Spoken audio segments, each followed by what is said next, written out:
പരിശുദ്ധാത്മാവേ എന്നിൽ വന്നു നിറയണമേ. പരിശുദ്ധാത്മാവേ കൃപ ചൊരിയണമേ. പരിശുദ്ധാത്മാവേ ശക്തി പകരണമേ. ഈ പ്രാർത്ഥന ഏറ്റി ചൊല്ലാം. പിതാവായ ദൈവമേ, പുത്രനായ ഈശോയെ, പരിശുദ്ധാത്മാവായ ദൈവമേ, ത്രിയേക ദൈവമേ, ഞങ്ങൾ അങ്ങയെ സ്തുതിക്കുന്നു, ആരാധിക്കുന്നു, നന്ദി പറയുന്നു, മഹത്വപ്പെടുത്തുന്നു. ഹല്ലേലൂയ. മിശിഹായിലെ ഏറ്റവും സ്നേഹമുള്ളവരെ, ഇതിനു മുൻപും ഒരുക്ക ധ്യാനങ്ങൾ ഉണ്ടായിരുന്നു. എനിക്ക് തോന്നുക ഇത് അവസാനത്തെ ഒരുക്ക ധ്യാനമാണെന്നാണ്. ആണോ? അതെ. പിന്നെ ഏറ്റവും അടുത്ത ഒരുക്കങ്ങളും ദിവസങ്ങളൊക്കെയാണ്. ഇതുപോലെ കൂട്ടായ്മയിലുള്ള ഒരുക്കം ഇന്ന് അവസാനമാണ്. അപ്പോൾ ഈ ഒരുക്ക ധ്യാനത്തിൽ ഞാൻ ഓർക്കുക, ഞാൻ ഇവിടെ ഉണ്ടായിരുന്ന കാലഘട്ടത്തിലെ ഒരു സംഭവമാണ്.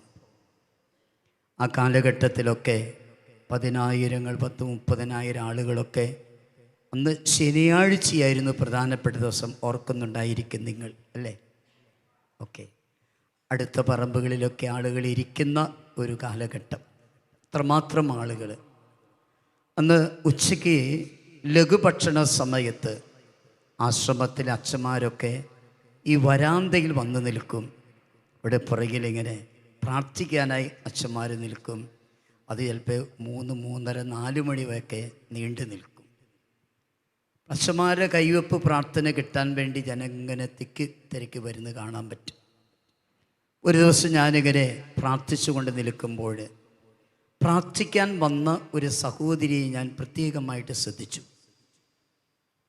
ആ സഹോദരിയെ കണ്ടു കഴിഞ്ഞാൽ എനിക്ക് തോന്നുന്നത് ആലുക്കാസ് ജ്വല്ലറിയുടെ പരസ്യമായ പോലെയാണ്.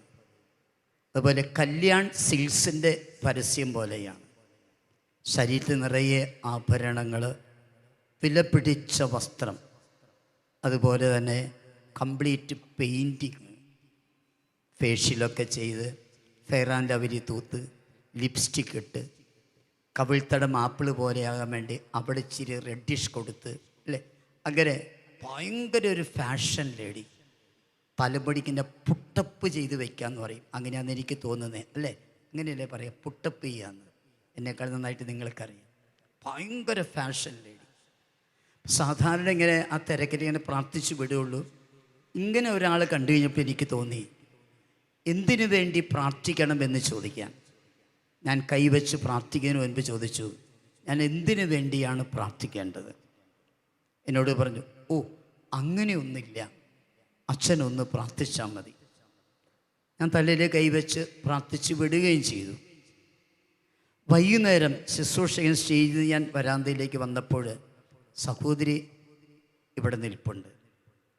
അപ്പോൾ ഞാൻ പെട്ടെന്ന് ആ സഹോദരിയെ കണ്ടപ്പോൾ എനിക്ക് ഒരു തോന്നൽ, ധ്യാനം കൂടാൻ പറയണമെന്ന്. ഞാൻ പറഞ്ഞ, സഹോദരി, ഈശോ പറയുന്നത് ഒരു ധ്യാനം കൂടാനാണല്ലോ.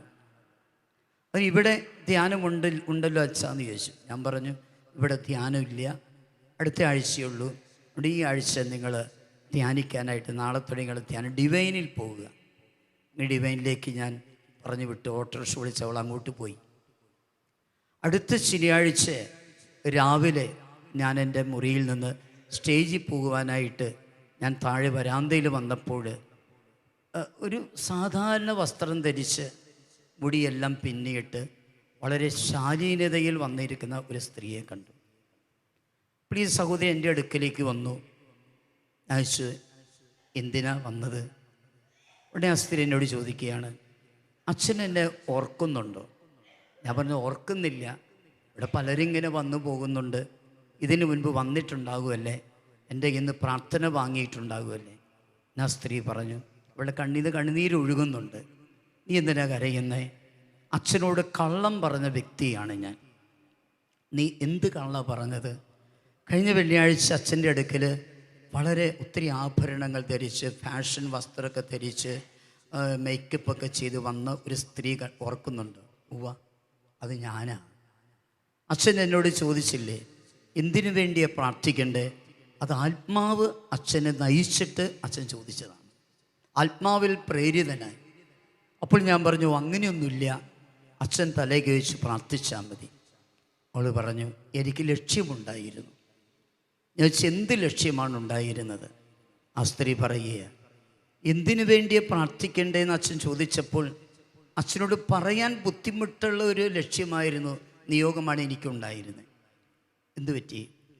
അച്ഛനൊരു വൈദികനല്ലേ, അച്ഛനൊരു പുരുഷനല്ലേ, അച്ഛനോട് ഞാനത് എങ്ങനെ പറയുമെന്ന് എനിക്കറിയില്ല, അതുകൊണ്ടാണ് കള്ളം പറഞ്ഞത്. ഇതിൻ്റെ പ്രശ്നം എന്താണ്? അവൾ പറയുകയാണ്, ഞാനൊരു വേശ്യ സ്ത്രീയാണ്. വേശ്യാവൃത്തിയിൽ പോയിട്ട് അതിൽ എനിക്കൊരു പെൺകുഞ്ഞും ജനിച്ചിട്ടുണ്ട്. എന്നിട്ട് അവൾ പറയുക, എനിക്ക് ലക്ഷങ്ങളുണ്ട്, ഇഷ്ടംപോലെ സ്ഥലമുണ്ട്, ഞാൻ കോടിപതിയാണ്. പക്ഷേ ഈ പ്രവൃത്തിയിൽ ഏർപ്പെട്ട് എനിക്കൊരു ലൈംഗിക രോഗം പിടിപെട്ടിട്ടുണ്ട്. എൻ്റെ രഹസ്യഭാഗത്ത് ഇത് അച്ഛനോട് എനിക്ക് എങ്ങനെ പറയാൻ പറ്റുക? അച്ഛൻ വൈദികനല്ലേ, അച്ഛൻ പുരുഷനല്ലേ, അതുകൊണ്ട് കള്ളം പറഞ്ഞു. പക്ഷെ ഞാൻ കള്ളം പറഞ്ഞപ്പോൾ എൻ്റെ ഹൃദയം കാണുന്ന തമ്പുരാൻ അച്ഛനോട് പറഞ്ഞു, എന്നോട് ഒരു ധ്യാനം കൂടാൻ. അങ്ങനെ ഞാൻ ഡിവൈനിലെ ധ്യാനത്തിന് പോയത് എനിക്ക് ഈ സൗഖ്യം കിട്ടാൻ വേണ്ടിയാണ്. പക്ഷെ അവിടെ ധ്യാനത്തിലിരുന്നപ്പോൾ പനക്കിലച്ഛൻ്റെ ക്ലാസ്സിലൂടെ ഒരു സത്യം ഞാൻ തിരിച്ചറിഞ്ഞു. എനിക്ക് രോഗശാന്തിയല്ല ആവശ്യം, എനിക്ക് ആവശ്യം ഞാൻ ചെയ്യുന്ന ഈ പാപപ്രവൃത്തിയിൽ വിടുതലാണ്. അച്ഛൻ ഓരോ മെസ്സേജ് പറയുമ്പോഴും സന്ദേശം കൊടുക്കുമ്പോഴും അത് എനിക്ക് വേണ്ടി മാത്രം പറയുന്നതായിട്ടാണ് എനിക്ക് മനസ്സിലായത്. അങ്ങനെ ഞാൻ അവിടെ ഇരുന്ന് എൻ്റെ പാപത്തെ ഓർത്ത് പശ്ചാത്തപിച്ചു. ഞാൻ രോഗസൗഖ്യത്തിന് വേണ്ടി പ്രാർത്ഥിച്ചൊന്നുമില്ല, ഇനി ഈ പ്രവൃത്തി ഞാൻ ചെയ്യില്ല എന്നുള്ള തീരുമാനമെടുത്തു. എന്നിട്ട് നല്ലൊരു കുമ്പസാരവും നടത്തി. അന്ന് വൈകിട്ട് പനക്കിലച്ഛൻ്റെ രോഗശാന്തി ആരാധനയുണ്ടായിരുന്നു. ഈ ആരാധന സമയത്ത് എന്നിലുണ്ടായിരുന്ന ആ ത്വക്ക് രോഗം പൂർണ്ണമായിട്ടും കർത്താവ് എന്നെ സുഖപ്പെടുത്തുകയും ചെയ്തു. Praise the Lord. അച്ഛൻ എന്നെ ഒന്ന് പ്രാർത്ഥിച്ച് പറഞ്ഞു വിടണം, ഞാൻ തിരിച്ചു പോവുകയാണ്. അങ്ങനെ ഞാൻ തലയ്ക്ക് വെച്ച് പ്രാർത്ഥിച്ച് പറഞ്ഞു വിട്ടു. ഒരു 2-3 മാസം കഴിഞ്ഞപ്പോൾ വീണ്ടും ഈ സ്ത്രീ വരികയാണ്. ഒരു വെള്ള സാരി ധരിച്ച്, ആഭരണങ്ങൾ അധികമൊന്നുമില്ല, കഴുത്തിലൊരു ജപമാല ധരിച്ച്, ചെറിയൊരു കമ്മലിട്ട്, അതിനപ്പുറം കയ്യിലിങ്ങനെ ഈ ജപമാലയുടെ അങ്ങനത്തെ സൈസ് ഇതുണ്ടല്ലോ, കയ്യിൽ വള പോലെ ഇടുന്നത്, അതൊക്കെ ധരിച്ച് അവൾ വന്നിരിക്കുന്നത്. എന്നിട്ട് ഞാൻ ചോദിച്ചു, എന്തിനാ നീ വന്നേ? അവൾ പറയുക, എനിക്ക് പ്രേക്ഷിതയായിട്ട് നിൽക്കണം. അപ്പോൾ നിൻ്റെ കോടികളുടെ ആസ്തി വരുന്ന സ്വത്തില്ലേ, നിൻ്റെ മകളില്ലേ, അപ്പോൾ നിനക്ക് ഇവിടെ നിൽക്കാൻ എങ്ങനെയാണ് പറ്റുക? മാത്രമല്ല ഇവിടെ അങ്ങനെ ആരും പ്രേക്ഷിതയായിട്ട് നിർത്താറില്ല, ഇവിടെ വന്നു പോകുന്ന പ്രേക്ഷിതർ മാത്രമുള്ളൂ. എന്താ നീ ഇവിടെ നിന്ന് പോയിട്ട് ചെയ്തതെന്ന് ചോദിച്ചു. അപ്പോൾ അവൾ പറഞ്ഞിങ്ങനെയാണ്, അച്ഛാ, ഞാൻ പോയിട്ട് ആദ്യം ചെയ്തത് എൻ്റെ വസ്തുക്കളൊക്കെ കിട്ടിയ വിലയ്ക്ക് ഞാൻ വിറ്റു. എൻ്റെ മകൾക്ക് മരണം വരെ ജീവിക്കാൻ ആവശ്യമായ പണം ബാങ്കിൽ നിക്ഷേപിച്ചിട്ട് അവളെ ഒരു ഹോസ്റ്റലിലാക്കി പഠിക്കാൻ വേണ്ടി അവിടെ ആക്കിയിട്ട് മിച്ചമുള്ള പണം, പാപത്തിലൂടെ ഞാൻ ഉണ്ടാക്കിയ പണം, അത് പാവപ്പെട്ടവരിടയിൽ വിതറിയിട്ട് കൊടുത്തിട്ട് ഞാൻ വന്നിരിക്കുക, എനിക്ക് പ്രേക്ഷിതയാകണം. ഞാൻ പനക്കലച്ഛനെ വിളിച്ചു, അച്ഛ, ഒരു സ്ത്രീക്ക് പ്രേക്ഷിതയായിട്ട് നിൽക്കാൻ ആഗ്രഹമുണ്ട്. അതുകൊണ്ട് എല്ലാ കാര്യങ്ങളും ഞാൻ തുറന്നു പറഞ്ഞില്ല, കാരണം ഇവള് കുമ്പസാര രഹസ്യം പോലെ എന്നോട് പറഞ്ഞൊരു കാര്യമാണ്. അപ്പോൾ കുമ്പസാരമല്ല, പക്ഷെ അതുപോലെ കൗൺസിലിംഗ് പോലെ പറഞ്ഞതാണ്. അങ്ങനെ അച്ഛൻ അവളെ പ്രേക്ഷിതയായിട്ട് നിർത്തി. പ്രിയമുള്ളവരെ, പിന്നെ ഈ സ്ത്രീ ചെയ്തിരുന്ന കാര്യമാണ്, അവൾ ഇടയ്ക്കിടയ്ക്ക് അവിടെ നിന്ന് അവളുടെ നാട്ടിലേക്ക് പോയിട്ട് ഇവളെപ്പോലെ പാപത്തിൽ മുഴുകി ജീവിക്കുന്ന ആളുകളെ കണ്ടെത്തി അവൾ അനേകം ആളുകളെ ഡിവൈൻ്റെ ധ്യാനത്തിന് കൊണ്ടുവന്ന് നവീകരണത്തിലേക്ക് കൊണ്ടുവന്ന വലിയ ഒരു പ്രേക്ഷിതയായിട്ട് മാറി എന്നുള്ളതാണ്. ഹല്ലേലൂയ. അവൾ ആരാന്ന് അവിടെയുള്ള ആർക്കും അറിയില്ല. ഞാനവിടെ അസിസ്റ്റൻറ്റ് ഡയറക്ടറായി ചെല്ലുമ്പോഴും ആ സ്ത്രീ അവിടെ ഉണ്ടായിരുന്നു പ്രേക്ഷിതയായിട്ട്.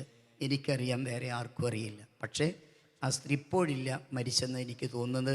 ഞാൻ ഡിവൈനിൽ പോയതിന് ശേഷം എനിക്ക് അധികം അറിവില്ല. സഹോദരങ്ങളെ, ദൈവം ഏതൊരു വ്യക്തിക്കും കൃപ കൊടുക്കാൻ ദൈവം മനസ്സാകുന്നുണ്ട്. ദൈവത്തിൻ്റെ സ്വഭാവത്തിൻ്റെ വലിയ ഒരു പ്രത്യേകതയാണ് കൊടുക്കുക എന്നുള്ളത്. ഒന്ന് ഹല്ലേലൂയ പറയുമോ? കൊറിന്തോസ്കാർക്ക് എഴുതിയ 2-ാം ലേഖനത്തിൽ 12-ാമത്തെ അധ്യായത്തിൽ 9-ാമത്തെ തിരുവചനം.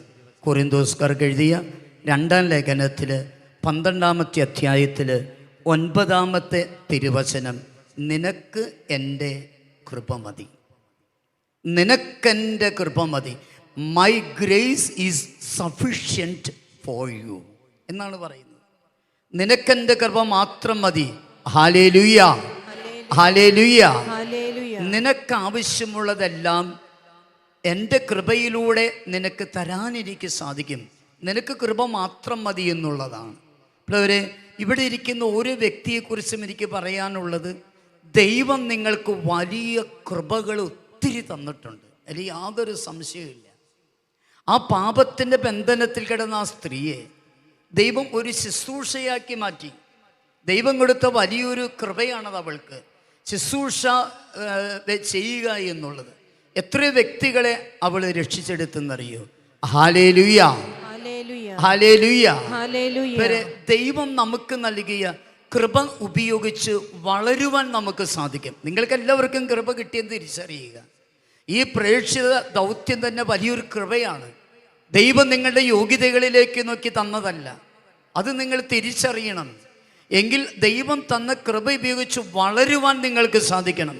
കൊറിന്തോസ്കാർക്ക് എഴുതിയ 1-ാം ലേഖനത്തിൽ പ്രിയമുള്ളവരെ 15-ാമത്തെ തിരുവചനം 10-ാം വചനത്തിൽ പൗലോസ് അപ്പോസ്തലൻ പറയുക, ഞാൻ എന്താകുന്നുവോ അത് ദൈവത്തിൻ്റെ കൃപയാലാണ്. ഒന്ന് ഹല്ലേലൂയ പറഞ്ഞേ, ഒന്ന് ഹല്ലേലൂയ പറഞ്ഞേ. ഈ വചനം ഏറ്റു പറയുക, വലതുകരം ഉയർത്തിപ്പിടിച്ച് ഏറ്റു പറഞ്ഞോ, ദൈവമായ കർത്താവ് അരുളി ചെയ്യുന്നു. 1 കൊരിന്തോസ് 15-ാം അധ്യായത്തില് 10-ാമത്തെ തിരുവചനം, ഞാൻ എന്താകുന്നുവോ അത് ദൈവത്തിൻ്റെ കൃപയാലാണ്. ഞാൻ എന്തായിരിക്കുന്നുവോ അത് ദൈവത്തിൻ്റെ കൃപയാലാണ്. ഹല്ലേലൂയ. പൗലോസ് അപ്പോസ്തലൻ പറഞ്ഞതിൻ്റെ അർത്ഥം എന്താണ്? ഞാൻ ഇന്ന് എന്തായി തീർന്നിരിക്കുവോ അത് ദൈവത്തിൻ്റെ കൃപ കൊണ്ട് മാത്രമാണ്. ഞാൻ ഉദാഹരണം പറഞ്ഞ് നിങ്ങൾക്ക് മനസ്സിലാക്കാൻ പറ്റും. ഒരു കിണറിൽ ഒരു വ്യക്തി വീണു എന്ന് വിചാരിക്കുക. ഈ വ്യക്തിക്ക് അതിൽ രക്ഷപ്പെടാനായിട്ട് പറ്റുന്നില്ല. ആ വ്യക്തിക്കിൻ്റെ വെള്ളത്തിൽ ഇങ്ങനെ കൈയിട്ടിങ്ങനെ അടിച്ചുകൊണ്ടിരിക്കുക. മുങ്ങിത്താണ് മരിച്ചു പോകാൻ എല്ലാ സാധ്യതയുണ്ട്. അദ്ദേഹത്തിന് ഒന്നും ചെയ്യാൻ പറ്റിയിരുന്നില്ല. അതേസമയം മുകളിൽ നിൽക്കുന്ന വ്യക്തികൾ ഒരു നന്മ ചെയ്യും. എവിടെ നിന്നെങ്കിലും ഒരു വലിയ കയറ് കൊണ്ടുവന്ന് അത് ആ കിണറ്റിലെ കുഴിയിലേക്ക് ഇട്ടുകൊടുക്കും. ചോദിക്കട്ടെ, ആ കിണറ്റിൽ കിടക്കുന്ന വ്യക്തി എന്ത് ചെയ്താൽ മതി? കയറേൽ പിടിച്ചാൽ മാത്രം മതി, വേറെ ഒന്നും ആ വ്യക്തി ചെയ്യണ്ട. ദൈവം നമുക്ക് തരുന്ന കൃപ അതേലും മുറുകെ പിടിച്ചാൽ മതി നമ്മൾ. അപ്പോൾ ആ വ്യക്തിക്ക് ദൈവം ഇട്ടുകൊടുത്ത ആ കിണറ്റിൽ കിടക്കുന്ന വ്യക്തി ഇട്ടുകൊടുത്ത കയറ് അത് ദൈവം നമുക്കിട്ട് തരുന്ന കൃപയായിട്ട് കാണുക. എൻ്റെ അടുക്കൽ വന്ന ആ സ്ത്രീ, ആ വേശ്യയായ സ്ത്രീ ഡിവൈൻ ധ്യാന കേന്ദ്രത്തിൽ വെച്ച് ദൈവം അവൾക്ക് ആ കൃപയുടെ കയറിട്ട് കൊടുത്തു. തെറ്റായ ജീവിതം നയിച്ചിരുന്ന അവൾക്ക് ദൈവം ആ കൃപയുടെ കയറിട്ട് കൊടുത്തപ്പോൾ അതിൽ മുറുകെ പിടിച്ചപ്പോൾ ദൈവം അവളെ വലിച്ചുയർത്തി. ദൈവം ഉയർത്തി അവളെ. ഹല്ലേലൂയ. പൗലോസ് അപ്പോസ്തലൻ പറഞ്ഞതിന്റെ അർത്ഥം അതാണ്. ദൈവം എനിക്കിട്ട് തന്ന കൃപയുടെ കയറിൽ ഞാൻ മുറുകെ പിടിച്ചപ്പോൾ ഇന്ന് ഞാൻ എന്തായി തീർന്നിരിക്കുന്നുവോ അത് ദൈവത്തിന്റെ കൃപയാലാണ്. ഒന്ന് ഹല്ലേലൂയ പറഞ്ഞേ. ക്രിസ്ത്യാനികളെ കൊന്ന, സഭയെ പീഡിപ്പിച്ച, ക്രിസ്തുവിനെതിരായി പ്രവർത്തിച്ച പ്രിയമുള്ളവരെ, സേഫാസിനെ കല്ലെറിഞ്ഞ് കൊല്ലാൻ കൊണ്ടുപോയപ്പോൾ നന്നായിരിക്കുന്നെന്ന് വിളിച്ചു പറഞ്ഞ അവനെ കൊല്ലാൻ കൂട്ടുനിന്ന കുഞ്ഞുങ്ങളെയും സ്ത്രീകളെയും വഴിയുടെ വലിച്ചിഴച്ചു കൊണ്ടുപോയി കൊന്നുകളഞ്ഞ പ്രിയമുള്ളവരെ, ഈ പൗലോസിന്റെ ജീവിതത്തിൽ കൃപയെന്ന മഹാകൃപയെന്ന കയറ് ദൈവം ഇട്ടുകൊടുത്ത് ദൈവം അവനെ ആ പാപത്തിന്റെ ചെളിക്കുള്ളിൽ നിന്നും അവനെ വലിച്ചു പൊക്കി. ഒന്ന് ഹല്ലേലൂയ പറയോ, ഹല്ലേലൂയ പറയോ, ഹല്ലേലൂയ, ഹല്ലേലൂയ. എന്നിട്ട് അവൻ എന്ത് ചെയ്തു? അവനെ കൊണ്ട് സാക്ഷ്യം പറയിപ്പിച്ചു, അവനെ കൊണ്ട് വചനം പ്രസംഗിപ്പിച്ചു, അവനെ അപ്പോസ്തലനാക്കി, അവനെ പ്രവാചകനാക്കി, അവനെ രക്തസാക്ഷിയാക്കി. മരണം വരെ ദൈവത്തോട് ചേർന്ന് ദൈവത്തെ മഹത്വപ്പെടുത്തി ജീവിക്കാനുള്ള വലിയ ബ്ലെസ്സിങ് കൊടുത്ത് പൗലോസ് അപ്പോസ്തലനെ ദൈവം അനുഗ്രഹിച്ചപ്പോൾ പൗലോസ് പറഞ്ഞ്, ഞാൻ ഇന്നെന്തായിരിക്കുന്നുവോ അത് ദൈവത്തിൻ്റെ കൃപയാൽ മാത്രമാകുന്നു.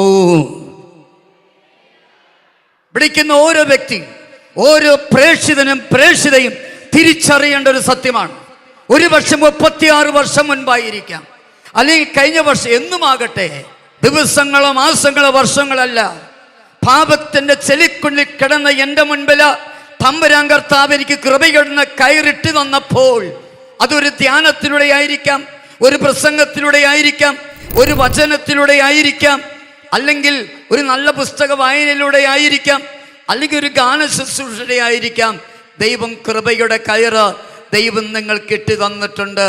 ആ കയറിലും മുറുകെ പിടിച്ചോളണം.